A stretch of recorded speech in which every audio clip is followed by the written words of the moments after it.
Tonight, a crippled jetliner with 155 people on board and a pilot with only one option. We can't do it. Okay, which runway would you like at Teterboro? We're going to be in the Hudson. Did you think, how are we going to get ourselves out of this? A 60 Minutes exclusive. For the first time, you'll hear from the hero captain of Flight 1549. I'm Katie Couric. Also tonight, a Supreme Court justice battling cancer. Ruth Bader Ginsburg has surgery for pancreatic cancer. We'll have the latest on her condition. And a coach reaches new heights using Gotta get on a board! the stairs.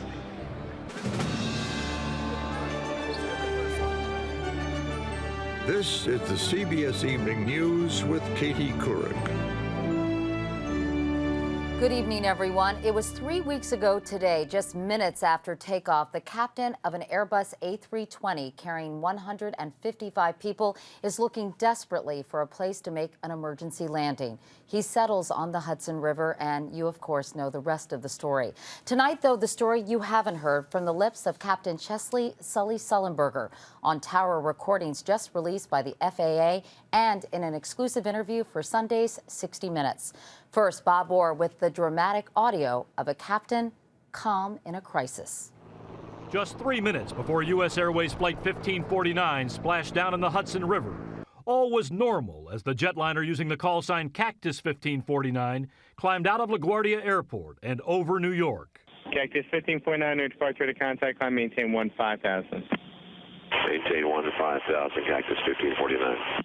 But the routine was shattered just a moment later when the plane flew into a flock of birds. Cactus 1539 hit birds who lost thrust on both engines returning back towards LaGuardia.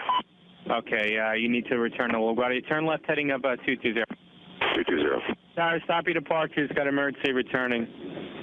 It's 1529. He bird strike. He lost all engine. He lost the thrust in the engines. He's returning immediately. With the shock of the double bird strike, both Captain Sully Sullenberger and the air traffic controller got the flight number wrong. But that was the only mistake they would make. Controllers immediately began clearing other traffic for a possible emergency return to LaGuardia. Cactus 1529. We can get it for you. Do you want to try to land 1013? We're unable. We may end up in the Hudson. Sullenberger's voice never wavered, but his badly crippled plane and the 155 people on board were running out of good options. Cactus 1549, runway 4 is available if you want to make left traffic to runway 4. I'm not sure we can make any runway. What's over to our right? Anything in New Jersey, maybe Teterboro? Okay, yeah, off your right side is Teterboro Airport. Do you want to try to go to Teterboro? Yes. The jetliner, now a glider, was losing speed and altitude. Cactus 1529, turn right 280, you can land runway 1 at Teterboro. We can't do it. Okay, which runway would you like at Teterboro? We're going to be in the Hudson. I'm sorry, say again, Cactus? The stunned controller never got an answer. With the plane dropping low over the George Washington Bridge and below radar coverage, Sullenberger and his co-pilot Jeff Skiles focused solely on the river in front of them. Cactus 1549, radar contact is lost. Controllers now were blind, but two helicopters had Flight 1549 in view as the plane inched closer to the water. Flying past him right now. Looks like he's heading lower. Going down. In the water. Roger. It appears that they are deploying the RAF right now. Less than 3 minutes later, controllers learned the rescue was underway. The airplane is still floating, and it looks like there's the circle line that's approaching it right now. Thank you. The miracle on the Hudson was complete. Bob Orr, CBS News, Washington. You can only imagine how Captain Sullenberger felt the moment he realized he had lost power in both engines. He talked about it in his very first interview for this Sunday's 60 Minutes. It was the worst, sickening, pit of your stomach falling through the floor feeling I've ever felt in my life. I knew immediately it was very bad. Did you think, how are we going to get ourselves out of this? No. My initial reaction was one of disbelief. The story Captain Sullenberger tells from that moment on is riveting. You'll hear it in detail in his own words, and you'll hear from the rest of the U.S. Airways crew as well, Sunday on 60 Minutes. Now to a developing story in Washington. The only woman on the U.S. Supreme Court, Ruth Bader Ginsburg, is in the hospital tonight recovering from cancer surgery. Wyatt Andrews has the latest.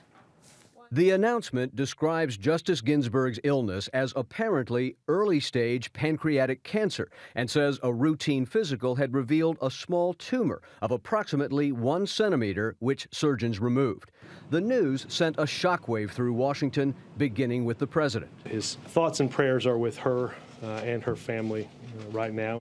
Justice Ginsburg is 75 years old and was appointed by President Clinton in 1993. The court's only woman, she's a champion for women's and individual rights, and she survived cancer before.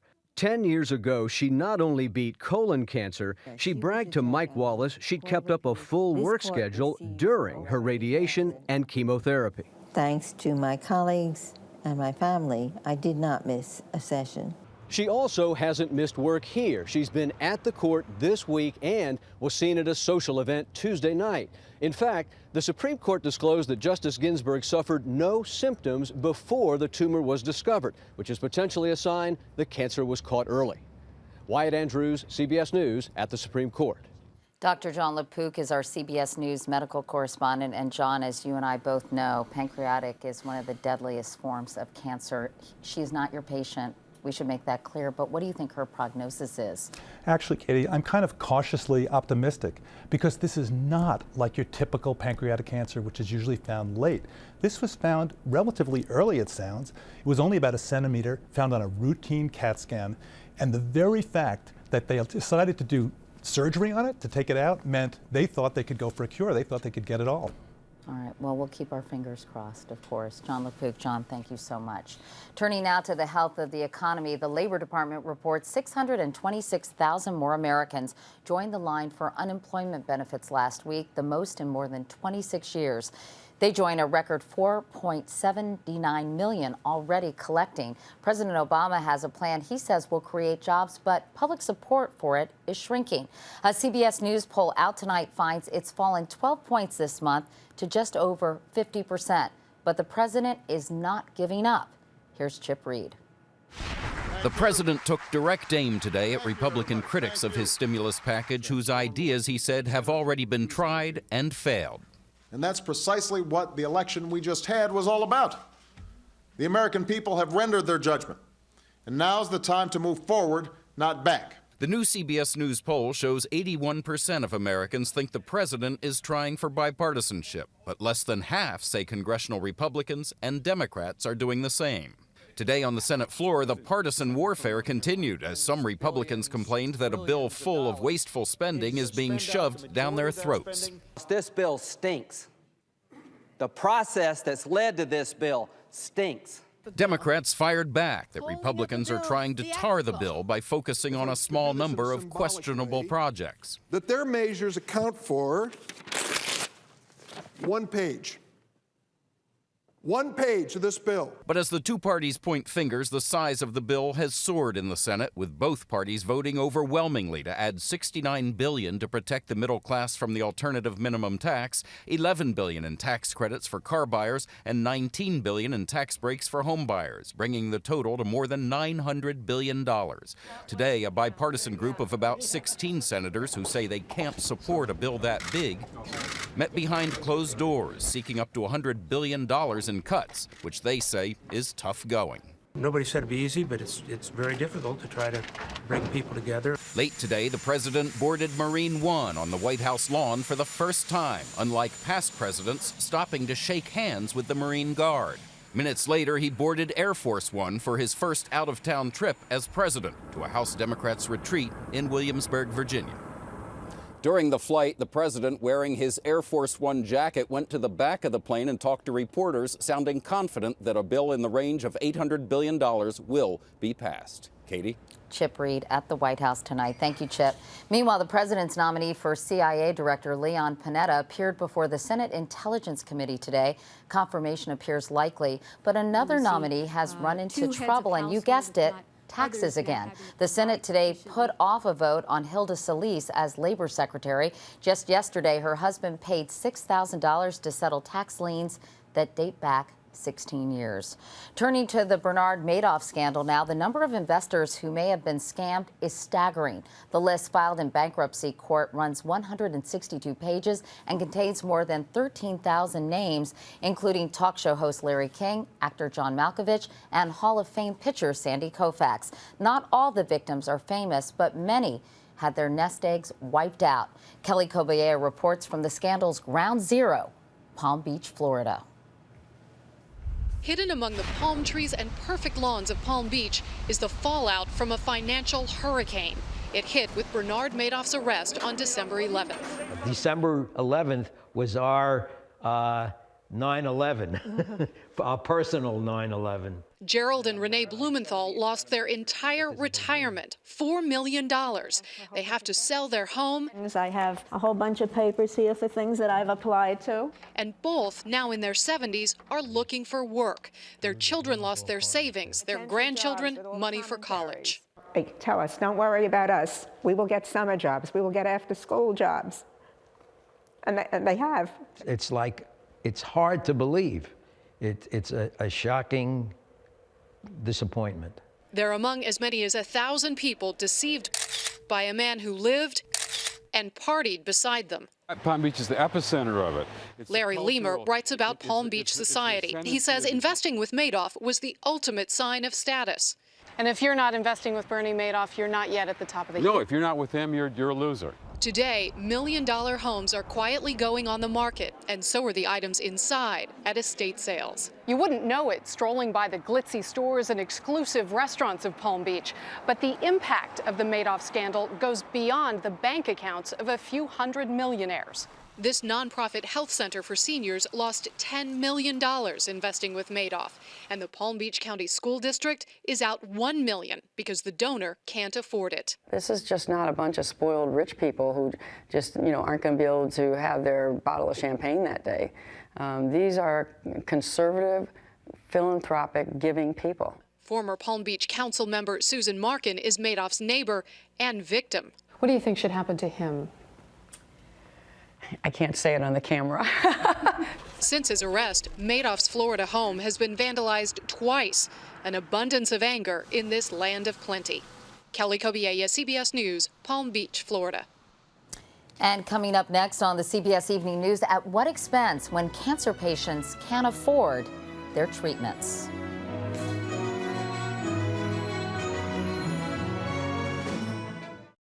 The economic crisis in this country is affecting people in so many ways. It's even affecting their health. More than 1 million cancer patients are foregoing care because of the cost, even though 70% of them have health insurance. Dr. John LaPook has more about patients forced to make life and death decisions in tonight's Eye on Your Health. Whether snowshoeing or hiking in the New Hampshire woods, Keith Blessington always felt great until he was laid off from his accounting job. Just as his benefits were about to run out, he got stomach cancer. Compounding the shock? And they said, well, we can't insure you. It's as simple as that. Blessington did find coverage for more than double what he would have paid without cancer. Insurance covered most of his medical bills, which totaled more than $200,000. But still, he's about $70,000 in debt. And the bank is about to foreclose on the home he shares with his elderly and ailing mother. She doesn't know that I have cancer, that I ended up.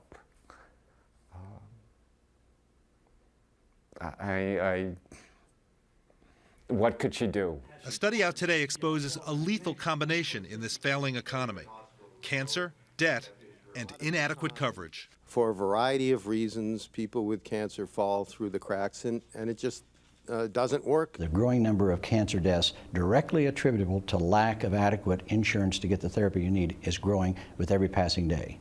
The total cost of cancer care can range from more than $2,000 to over $7,000 per patient each month. 1 in 5 cancer patients will spend virtually all of their life savings to get the treatment they need. I'm afraid they'll die.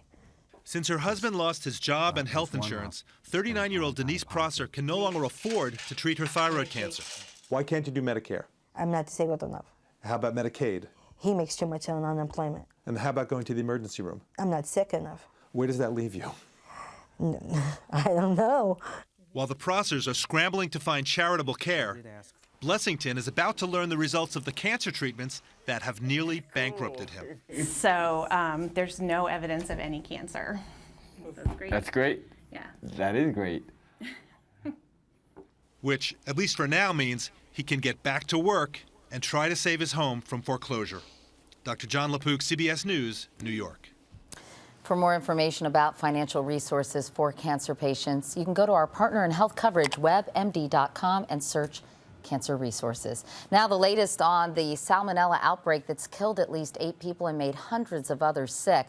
At a hearing today, Senator Patrick Leahy said he wants those responsible to go to prison. The government's opened a criminal investigation into the Georgia peanut plant where it all started. And it turns out FEMA sent snacks from that plant to victims of last week's ice storm in Kentucky. Today, the peanut butter packets were recalled. When we come back, closing Guantanamo, new revelations about the battle over that inside the Bush White House. There's an alarming new report tonight on the stresses of fighting 2 wars. In January, more soldiers may have taken their own lives than died in combat. New figures released by the Army today show there were 24 confirmed or suspected suicides last month, compared to 5 in January of last year. Last month, there were 16 combat deaths in Iraq and Afghanistan. One of the enduring controversies in the war on terror involves the prison camp at Guantanamo Bay, Cuba. President Obama has ordered it closed, a decision criticized by former Vice President Dick Cheney. But as David Martin has learned, there were some in the Bush-Cheney administration who wanted to do just that. During his final years in office, President Bush said repeatedly he wanted to close the prison at Guantanamo, where suspected terrorists were being held indefinitely without trial. Turns out it was his own vice president who stood in the way. The vice president was among those who were generally determined to stick to the status quo. In 2005, then Pentagon official Matthew Waxman was part of an unsuccessful attempt to close Guantanamo. Now that President Obama has ordered it closed, Cheney has denounced the decision as naive. When we get people who are more concerned about reading the rights to an al-Qaeda terrorist than they are with protecting the United States against people who are absolutely committed to do everything they can to kill Americans, then I worry. According to Cheney, 61 of the 530 prisoners released from Guantanamo during the Bush administration have already gone back to terrorism. According to the Defense Intelligence Agency, there are 61 suspected cases of former detainees rejoining the fight, but so far only 18 have been confirmed. Most have subsequently been killed or captured, but some, like this suicide bomber in Iraq, lived long enough to kill again. Still, many in the Bush administration believed Guantanamo was doing more harm than good. One senior counterterrorism official at the time called it a strategic defeat. David Martin, CBS News, the Pentagon. And coming up next, a coach with no equal getting ready to pass another milestone. Late today, Kellogg's announced it will not renew its sponsorship contract with Olympic swimmer Michael Phelps. The reason? He's acknowledged smoking pot last fall.